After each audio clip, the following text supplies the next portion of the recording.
Taste the Daily. Cuddalore மாவட்டம் வேப்பூர் அருகே கீழ்வரத்தூர் கிராமத்தில் நோய் தாக்குதலால் ஆடுகள் உயிரிழந்து வருவதால் விவசாயிகள் வேதனையடைந்துள்ளனர். கீழ்வரத்தூரில் விவசாயிகள் அதிகளவில் ஆடுகளை வளர்த்து வருவதால் மருத்துவ முகாம் நடத்த வேண்டும் என வலியுறுத்தியும் கால்நடைத்துறையினர் நடத்தவில்லை என அவர்கள் குற்றம் சாட்டியுள்ளனர். கால்நடைத்துறையினரின் அலட்சியத்தால் ஆடுகளின் உயிரிழப்பு நாளுக்கு நாள் அதிகரித்து வருவதாகவும் விவசாயிகள் வேதனை தெரிவித்தனர். தென்காசி மாவட்டம் செங்கோட்டை அருகே புதிய நியாய விலைக் கடையை கடையநல்லூர் அதிமுக சட்டமன்ற உறுப்பினர் கிருஷ்ணமுரளி திறந்து வைத்தார். பிரானூர் ஊராட்சி மக்களின் நீண்ட நாள் கோரிக்கையை ஏற்று சட்டமன்ற தொகுதி மேம்பாட்டு நிதியில் இருந்து 12,10,000 ரூபாய் மதிப்பீட்டில் புதிய நியாய விலைக் கடை கட்டப்பட்டது.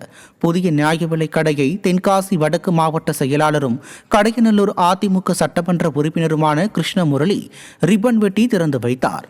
இந்த நிகழ்ச்சியில் மாவட்ட துணை செயலாளர் பொய்கை மாரியப்பன் உள்ளிட்ட ஏராளமான கழக நிர்வாகிகள் பங்கேற்று சிறப்பித்தனர். சேலம் மாவட்டம் மேட்டூர் அருகே ஜலகண்டாபுரத்தில் வீட்டின் முன்பு நிறுத்தி வைக்கப்பட்டிருந்த இருசக்கர வாகனம் திடீரென தீப்பிடித்து எரிந்தது. இருசக்கர வாகனத்தில் பிடித்த தீ அருகில் இருந்த குடிசை வீட்டிற்கு பரவிய நிலையில் தீயை அப்பகுதி மக்களே தண்ணீர் ஊற்றி அணைத்தனர். இந்த தீ விபத்தில் இருசக்கர வாகனமும் குடிசை வீடும் முற்றிலுமாக எரிந்து சேதமடைந்தது. குடிசை வீட்டில் இருந்தவர்கள் உடனடியாக வெளியேறியதால் அசம்பாவிதம் தவிர்க்கப்பட்டது.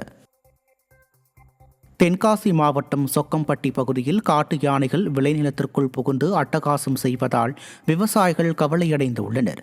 இப்பகுதியில் தென்னை, வாழை, தேக்கு, பனைமரம் உள்ளிட்டவற்றை காட்டு யானைகள் தொடர்ந்து சேதப்படுத்தி வருகின்றன.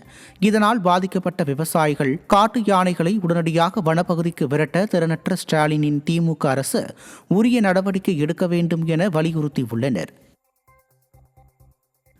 திண்டுக்கல் மாவட்டம் கொடைக்கானல் நகர் பகுதியில் தெருநாய்களின் நடமாட்டம் அதிகரித்துள்ளதாக பொதுமக்கள் குற்றம் சாட்டியுள்ளனர். சாலையில் செல்பவர்களை நாய்கள் துரத்தி கடித்து வருவதாகவும் இது தொடர்பாக புகார் அளித்தும் நகராட்சி அதிகாரிகள் எந்த நடவடிக்கையும் எடுக்கவில்லை என கூறப்படுகிறது.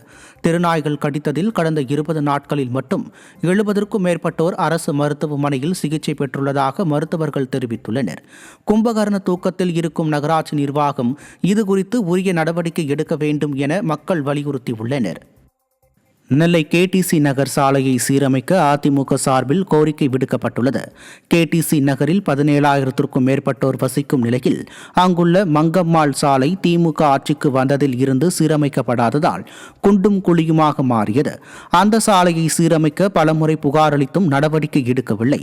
இதையடுத்து அப்பகுதி மக்கள் வேண்டுகோளுக்கு இணங்க அதிமுக முன்னாள் சட்டமன்ற உறுப்பினர் ரெட்டியார்பட்டி வி நாராயணன் சாலையை உடனடியாக சீரமைக்க மாவட்ட ஆட்சியர் மனு அளித்தார். தொடர்ந்து சாலையை உடனடியாக சீரமைக்கவில்லை என்றால் பெரிய அளவில் போராட்டம் நடத்தப்படும் என எச்சரித்தார். திராவிட முன்னேற்ற கழக ஆட்சி மலர்ந்தவுடன் அந்த சாலை எந்த விதமான பாதுகாப்பு இல்லாமல் இன்று பழுதுபட்டு மக்கள் செல்ல முடியாத ஒரு அவல்நிலை இருக்கின்றது. இந்த அவல்நிலையை போக்குவதற்காக நானும் இயக்க தோழர்களோடு மாவட்ட ஆட்சித்தலைவரிடம் கோரிக்கை மனு ஒன்றை சமர்ப்பித்துள்ளேன். நீலகிரி மாவட்டம் உதகை குன்னூர் தேசிய நெடுஞ்சாலையில் உள்ள சவுத் பிக் பகுதியில் பாதாள சாக்கடை அமைக்கும் பணி ஆமை வேகத்தில் நடைபெறுவதால் வாகன ஓட்டிகள் கடும் அவதியடைந்து வருகின்றனர். உதகையில் குளிர்காலம் துவங்கியதால் வெளி மாநிலங்கள் மற்றும் வெளிநாடுகளில் இருந்து ஏராளமான சுற்றுலா பயணிகள் உதகைக்கு வருகை புரிய துவங்கியுள்ளனர். இந்த நிலையில் கடந்த 3 வருடங்களாக ஆமை வேகத்தில் நடைபெறும் பாதாள சாக்கடை பணியால் போக்குவரத்து நெரிசல் ஏற்படுவதோடு விபத்துகளும் நிகழ்வது வாடிக்கையாகியுள்ளது. எனவே ஸ்டாலின் அரசின் நெடுஞ்சாலைத்துறை பாதாள சாக்கடை பணிகளை விரைந்து முடிக்க வேண்டும் என பொதுமக்கள் கோரிக்கை வைத்துள்ளனர். கோவை மாவட்டம் மேட்டுப்பாளையம் அருகே புதிய ஊராட்சி மன்ற அலுவலகம் கட்டிடம் திறப்பு விழா நடைபெற்றது. இலுப்பநத்தம் ஊராட்சியில் சுமார் 50 லட்சம் ரூபாய் மதிப்பீட்டில் கட்டப்பட்ட ஊராட்சி மன்ற அலுவலகத்தை மேட்டுப்பாளையம் அதிமுக சட்டமன்ற உறுப்பினர் KA செல்வராஜ் கலந்து கொண்டு புதிய ஊராட்சி மன்ற கட்டிடத்தை திறந்து வைத்தார். இந்த புதிய அலுவலகத்தில் ஊராட்சி மன்ற தலைவர் ரங்கசாமி இருக்கையில் அமர்ந்து கையெழுத்திட்டு பணிகளை தொடங்கினார். இந்நிகழ்வில் முன்னாள் சட்டமன்ற உறுப்பினர் OK சின்னராஜ் மற்றும் கழக நிர்வாகிகள் ஏராளமானோர் கலந்து கொண்டனர். நீலகிரி மாவட்டம் கூடலூர் அருகே விவசாய வீட்டை காட்டு யானை சேதப்படுத்தியது. புளியம்பாறை அருகில் உள்ள புளியம்வயல் பகுதியில் சுரேஷ் மற்றும் சுமித்ரா தம்பதியர் வசித்து வருகின்றனர். இந்நிலையில் அங்கு வந்த காட்டு யானை வீட்டில் இருந்த பொருட்கள் முழுவதும் உடைத்து சேதப்படுத்தியது. இதனால் அச்சத்தில் உறைந்த தம்பதியர் வீட்டில் இருந்த கட்டில் அடியில் மறைந்து உயிர் தப்பினர். காட்டு யானைகளின் அட்டகாசம் அதிகரித்து வரும் நிலையில் வனப்பகுதியில் இருந்து வெளிவரும் விலங்குகளை கட்டுப்படுத்த வனத்துறை நடவடிக்கை எடுக்க வேண்டும் என அப்பகுதி மக்கள் கோரிக்கை விடுத்துள்ளனர். திண்டுக்கல் மாவட்டம் நத்தம் அருகே சாலையில் ஏற்பட்ட பள்ளத்தை சரி செய்ய கோரி வாழை மரம் நட்டு நூதன போராட்டம் நடைபெற்றது. நத்தம் பேருந்து நிலையத்தின் நுழைவு வாயில் முன்பாக சாலை மிகவும் மோசமடைந்து ஆபத்தான நிலையில் பள்ளங்கள் ஏற்பட்டுள்ளது. இதனால் பலரும் விபத்தில் சிக்கி காயமடைவது வாடிக்கையாகி உள்ளது. இதுகுறித்து தேசிய நெடுஞ்சாலை ஆணையத்திடம் பலமுறை முறையிட்டு நடவடிக்கை எடுக்கப்படாத நிலையில் உள்ளது. இதனால் ஸ்டாலின் அரசின் கூட்டணி கட்சியினரை வாழை மரம் நட்டு நூதன போராட்டம் நடத்தும் அவல நிலை ஏற்பட்டது. விழுப்புரம் மாவட்டம் அரகண்டநல்லூர் அருகே நிவாரணப் பொருட்கள் வழங்கவில்லை என கூறி பாதிக்கப்பட்ட மக்கள் சாலை மறியலில் ஈடுபட்டனர். பெஞ்சல் புயல் மற்றும் தென்பெண்ணை ஆற்றில் ஏற்பட்ட வெள்ளப்பெருக்கின் காரணமாக அரகண்டநல்லூர், மணம்பூண்டி, தேவனூர் உள்ளிட்ட பகுதிகள் பெருமளவு பாதிக்கப்பட்டது. இந்த நிலையில் ஆசிரியர் நகர் பகுதிக்கு நிவாரணப் பொருட்கள் எதுவும் வழங்காததால் 100க்கும் மேற்பட்டோர் விழுப்புரம் திருக்கோவலூர் சாலையில் போராட்டத்தில் ஈடுபட்டனர்.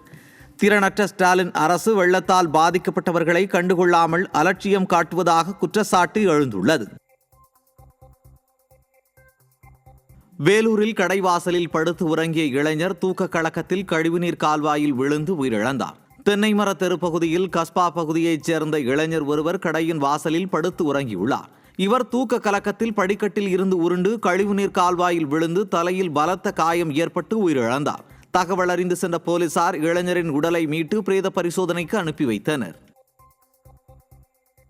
செங்கல்பட்டு மாவட்டம் இடைக்கழிநாடு பகுதியில் சாலை குண்டும் குழியுமாக உள்ளதால் பொதுமக்கள் அவதியடைந்தனர். தற்போது இந்த குண்டும் குழியுமாக உள்ள சாலையில் மழைநீர் தேங்கியுள்ளதால் வாகன ஓட்டிகள் மிகுந்த சிரமத்திற்கு ஆளாகின்றனர். இச்சாலையை புதுப்பிக்க நிதி ஒதுக்கப்பட்டும் கிடப்பில் போடப்பட்டுள்ளதாக அப்பகுதி மக்கள் குற்றம் சாட்டுகின்றனர்.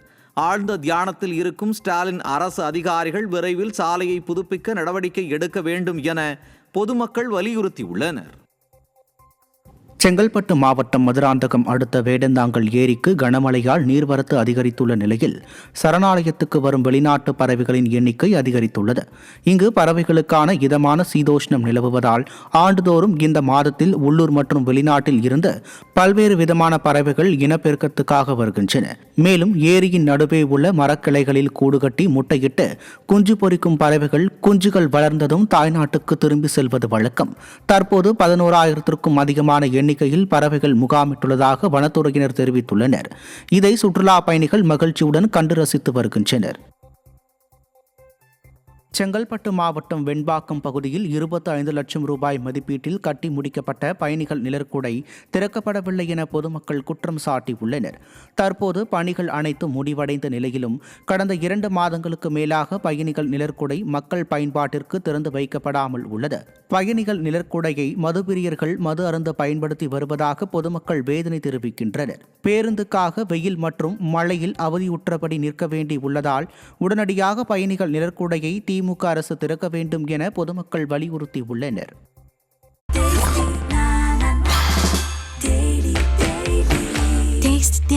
Taste the Daily.